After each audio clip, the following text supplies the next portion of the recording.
have Oliver Jones and we have John Newton. Oliver, do you want to do a brief introduction?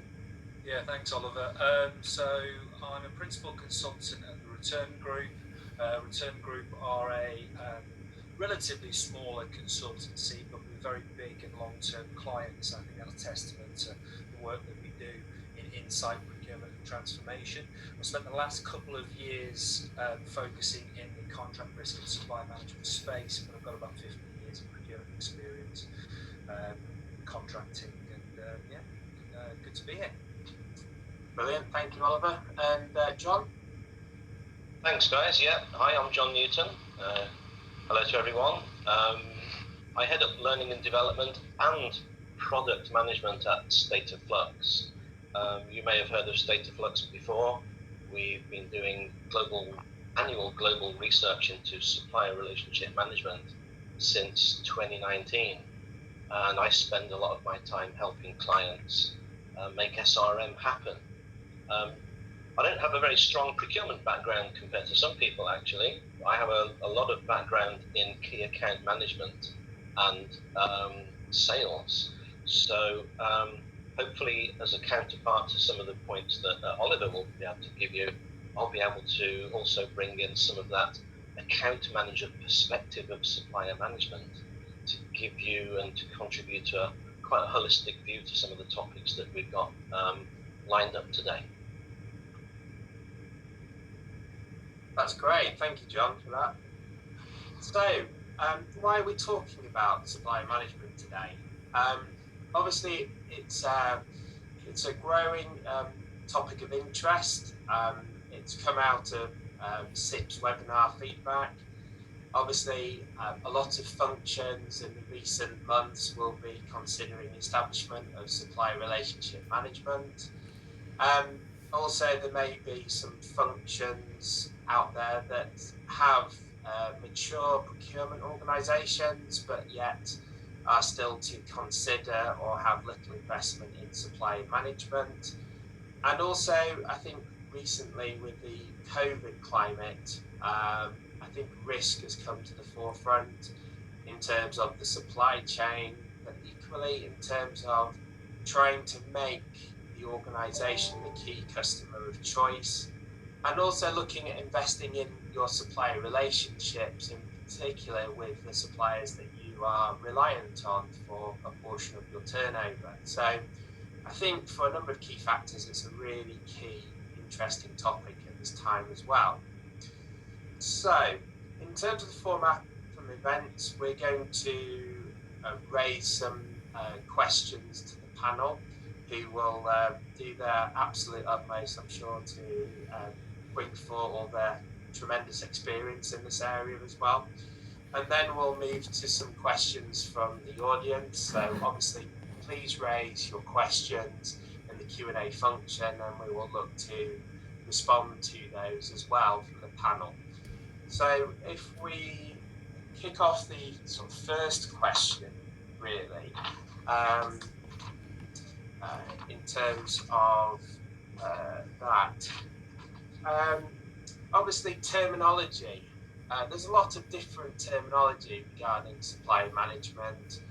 Some organisations call it contract management. It then gets mixed up with supplier relationship management, and supplier performance management, risk management, vendor management.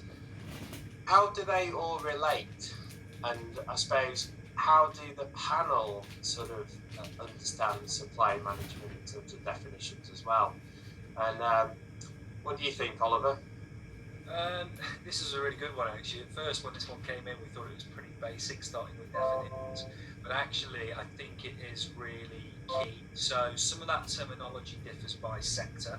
So I noticed vendor management is an alternative to supply management, typically in the IT space and with a lot of global and American companies. But for me, one of the key points here is, for me, contract management, supply performance management, relationship management all fall under the banner of supplier management. And the main thing for me is around the operating model. So if you get these definitions of roles wrong, then you jeopardize recruiting the right people into the role, defining what they do, and then them individuals then overlapping with other individuals, both in procurement but also in the wider business. Because let's be honest, there are often areas of the business that are doing some form of supplier management. So I think the definitions piece is really actually key when you go and do. So, for example, as a consultant, we would do assessments on what the as-is situation and strategy is, and then work on the solution. And I think that's what's really key for definitions, getting that right up front. So, John, what do you think about this one? Yeah, good points. And having worked for an American company for a long time, I agree with Oliver about how, like, an American company would tend to use vendor, whereas we would use supplier. Sometimes it feels like it's a derogatory term, but it's just a cultural thing. I think the issue that is beneath a question like this, in terms of understanding the roles and how they differ, is there are some quite different lenses on them. You know, a contract manager is a bit of a generalization. It could easily mean a couple of things. I've worked with organizations where a contract manager was someone that managed the value in a contract. More specifically, their role was to ensure that they didn't get value leakage, not on their watch anyway, kind of thing. And I've met other contract managers who looked after several hundred contracts, and their role simply was to manage those contracts as entities. You know, when they're going to expire, have they got the right terms in them? Are they up to date and active, and all those sorts of things? So, contract manager could go one way or the other, or be both. And I think the key issue here is to get behind the label, like supplier manager, vendor manager, etc., and understand, basically ask the question, what does success look like for that person? Basically ask them, what are you on the hook to deliver?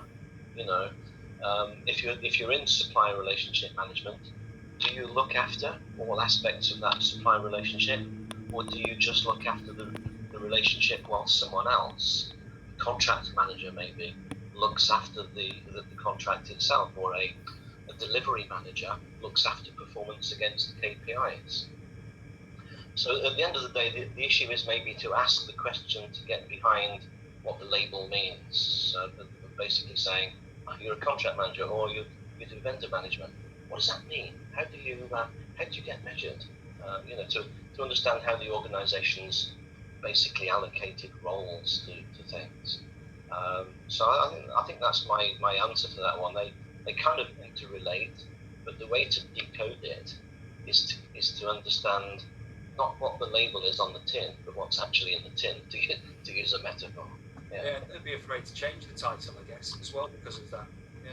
Yeah, say what you do, not what you've been given as a job title in some cases. Yeah. So I think there's some really interesting points here. So supplier management from the panel's point of view obviously means supplier relationship management, contract management, risk management, and layered on top of that obviously is the relationship management side as well. So I think there's some key takeaways here that obviously there are some differing views on these words as well, which is great. And contract management can be as thin or as detailed as you like, but I think in terms of sort of supplier management, it's those sort of four key pillars really, which is important. We've had a fantastic question actually on this, which we'll move to later on. Actually, this is a really good one for you as well. Wasn't Stroobs being funny, was it? Yeah. So next question: why is supplier management often an afterthought, unlike the traditional sort of category management and sourcing, strategic sourcing? So I think this is a really interesting one because obviously a lot of organisations invest heavily in category management and strategic sourcing, but might not necessarily touch the supply management piece. So what's your thoughts on this, John? Well, it's an interesting question for sure, and I think it's a bit of a generalisation actually, because I've tended to work, particularly in North America rather than Europe, I've tended to find that even category management is only just an emerging discipline, really. So I'm gonna take this from the aspect of supplier management being a afterthought in comparison to sourcing, because the question is asking for a bit of contrast, isn't it, really? And I think the reason why, well, there are several reasons, but some of the things that come to the top of my mind on a question like that is basically you get what you measure. So if you've got a procurement function and the point of that function is to earn its keep in a business, in other words, deliver commercial advantage above and beyond people in the business buying stuff themselves, circling your ring fencing spend and driving some of the advantage that you get from that, then I think one of the biggest things which drives behavior is getting value unlocked during the procurement, particularly sourcing side of things. Okay, that's where dare I say, an old school procurement mindset would live. And so driving value from sourcing is easy. You can do it top down. You can drive an 8 or a 10% savings methodology target, and you can just do it, really. When it comes to supplier management, and I'm taking the angle of I'm only focusing on it because I want to deliver a business advantage, commercial advantage, showing that my function is delivering value to the company that we exist within. I think it's an afterthought because it's a harder challenge to demonstrate the value through what the function does when you get into the post-contract space. Okay, so I think that's why it's an afterthought. Maybe not an afterthought, but a second place to go rather than the first place to go to deliver your value. Okay, and I find that a strange thing to happen because we should be looking at saying the aim of strategic sourcing should be driving line of sight between what the business wants us to buy, how we go and buy it in an effective way, and also how we manage it once we've brought it into our supply chain.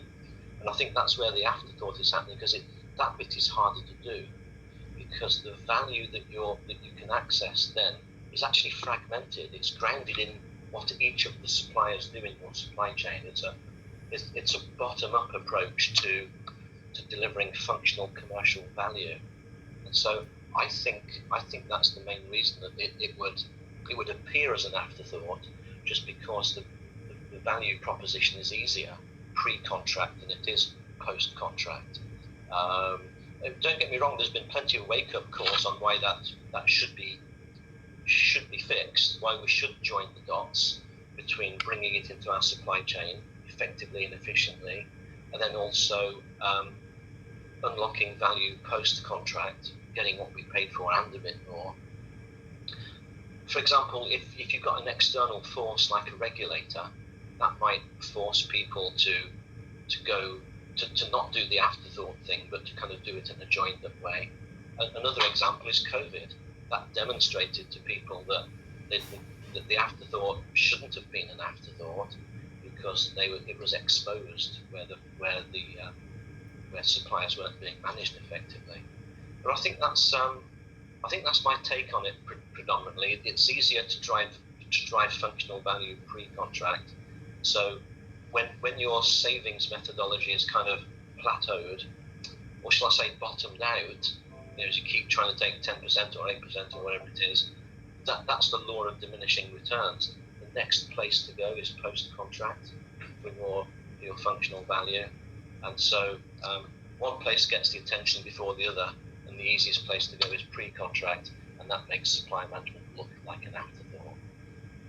And John, that's great actually. I think that leads on to one of the great questions from the audience really. And Oliver, maybe something that you want to sort of cover off here is, can you measure success in supplier management, and how do you know if you have been successful? So it's following on from John's theme really in terms of return on investment.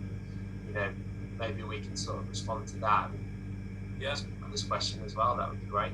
Yeah, and we're almost merging into some of the next topics as well. But firstly, I totally agree with John where he was taking his points and discussion there around ROI, and the point around the afterthought. The bit around the measure, yes, you can.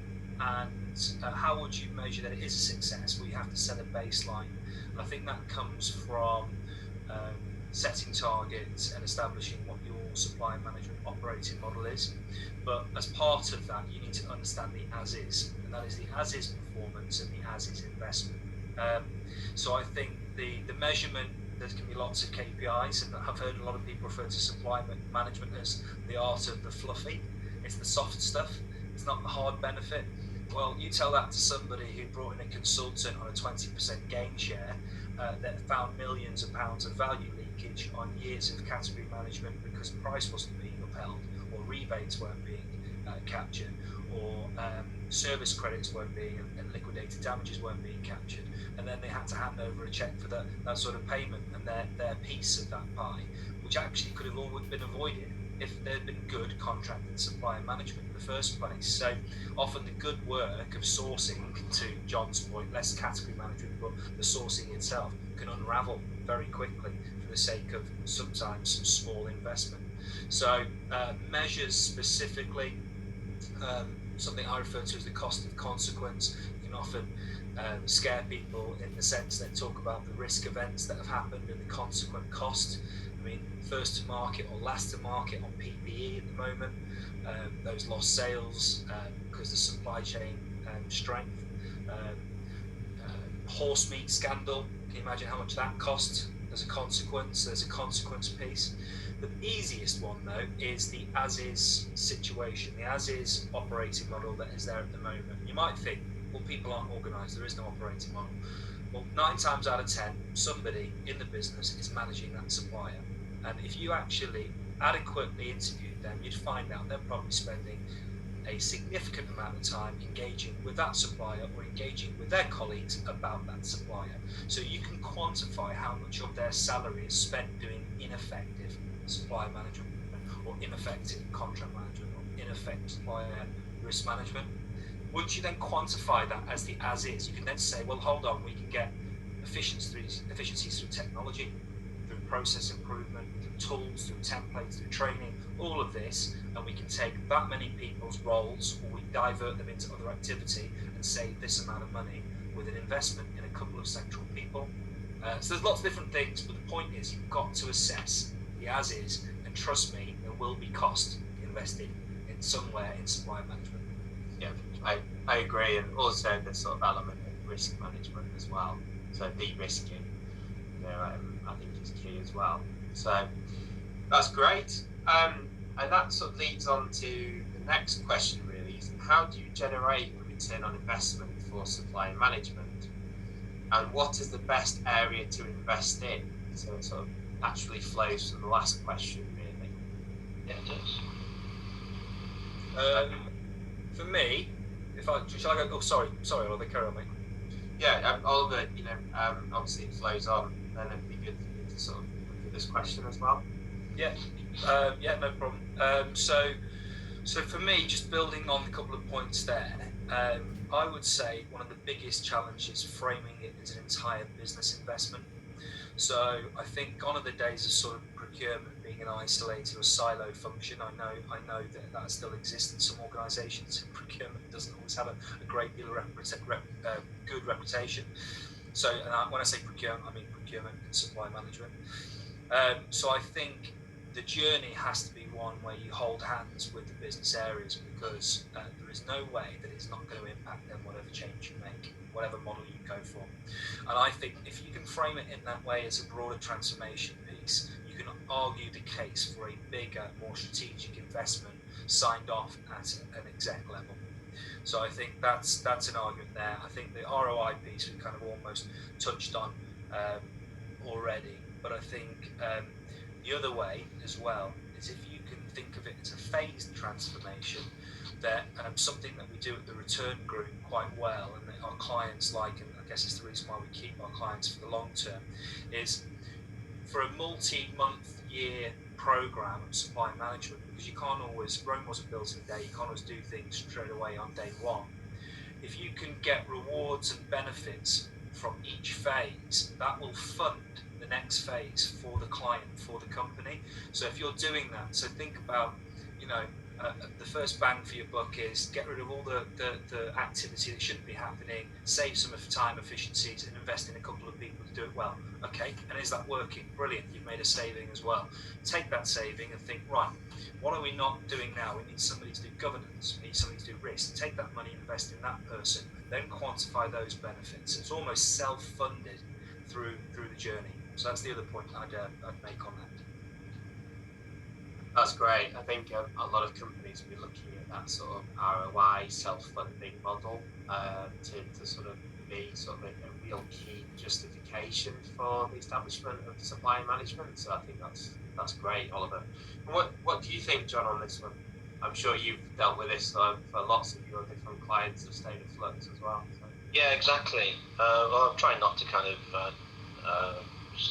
I'd rather just kind of share my opinions rather than kind of give the State of Flux story, really.